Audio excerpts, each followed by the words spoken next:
Toyota Drummondville vous présente l'Express Audio. Passez nous voir pour découvrir la toute nouvelle BZ4X entièrement électrique, la nouvelle Crown, ainsi que notre grande gamme de produits hybrides et hybrides branchables. Venez commander votre véhicule dès maintenant.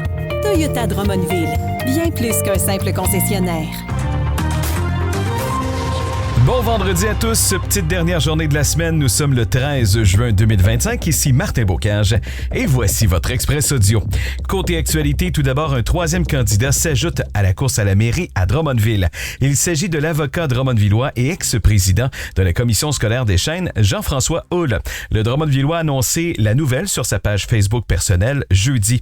Contacté par l'Express, Jean-François Hull a dit qu'il dévoilera tous les détails de sa campagne lors d'une conférence de presse organisée en août. Pour le moment, il se concentre sur le travail de terrain.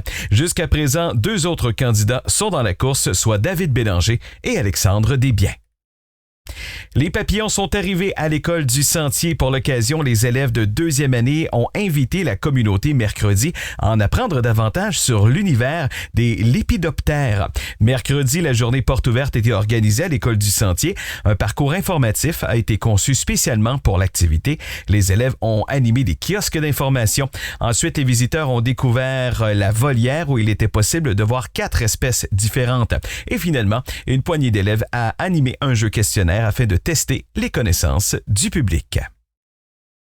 Il y a le taux de valorisation des matières résiduelles de la MRC de Drummond qui demeure stable à 50,4% en 2024. La quantité de matières produites par le secteur résidentiel est plutôt en hausse de 1%, correspondant à l'augmentation de la population pour se chiffrer à 51 000 tonnes métriques. Ainsi, chaque résident de la MRC a généré 458 kg de matière au cours de l'année, un chiffre demeuré stable depuis 20 ans. Ainsi, la MRC pourra mettre plus d'efforts de sensibilisation auprès de citoyens afin de réduire la quantité de matière résiduelle à la source. Il y a l'entreprise Récupération Centre du Québec qui a signifié à la MRC de Drummond son intention de ne pas renouveler son contrat de gestion de l'écocentre lorsque celui-ci arrivera à échéance le 31 décembre 2026. Ainsi, il faudra trouver un nouveau fournisseur de services après une vingtaine d'années de collaboration entre les deux organisations. La MRC est déjà à l'œuvre afin de déterminer les différentes options possibles en prévision du 1er janvier 2027. Il n'est pas prévu à l'heure actuelle de relocaliser l'écocentre qui se trouve sur le site de récupération sur la rue Saint-Roch-Sud à Drummondville. Il y a le CIUS-MCQ et le Comité des usagers de Drummond qui lancent un sondage public concernant la construction d'un nouvel hôpital à Drummondville. Du 12 juin au 6 juillet, tous les citoyens sont invités à partager leurs idées et leurs priorités pour aider à façonner un nouvel hôpital moderne, humain et adapté aux besoins grandissants du territoire. Il s'agit d'une démarche complémentaire aux ateliers de consultation avec les professionnels de la santé, médecins et partenaires réalisés en avril et en mai dernier. Les résultats du sondage contribueront à définir les grandes orientations du futur hôpital et seront intégrés au plan clinique qui sera déposé à Santé Québec à l'automne 2025. Le sondage est disponible en ligne sur le site du CIUS. Voici les sports. Côté sport maintenant, les joueurs des Voltigeurs auront la chance d'être conseillés par un ancien porte-couleur des Canadiens la saison prochaine. Récemment embauché par l'organisation drummondvilloise, l'homme de hockey de 42 ans a guidé les Condors du cégep Beauce-Appalaches vers une participation à une finale et 2 demi-finales de la Ligue de hockey junior 3A du Québec ces 3 dernières années. En entrevue avec l'Express, celui qui détient une maîtrise en administration du sport s'est dit impatient de côtoyer l'entraîneur-chef Sylvain Favreau au quotidien. Le moins que l'on puisse dire, c'est que le Brock Nutrit Lambert a été ramené sur terre par les Cascades Go Sport mercredi soir à Shawinigan.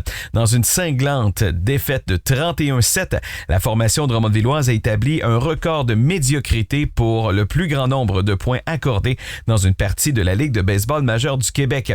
Les 2 équipes ont également établi une nouvelle marque pour le plus grand nombre de points au total dans un match, soit 38. Pas moins de 42 joueurs maintenant issus de 14 entreprises ont participé au défi inter-entreprise de tennis samedi dernier au parc Laurent-Bernier.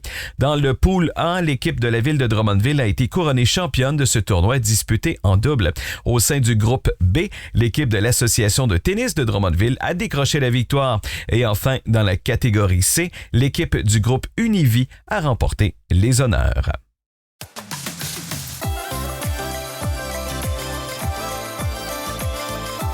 Voici la météo.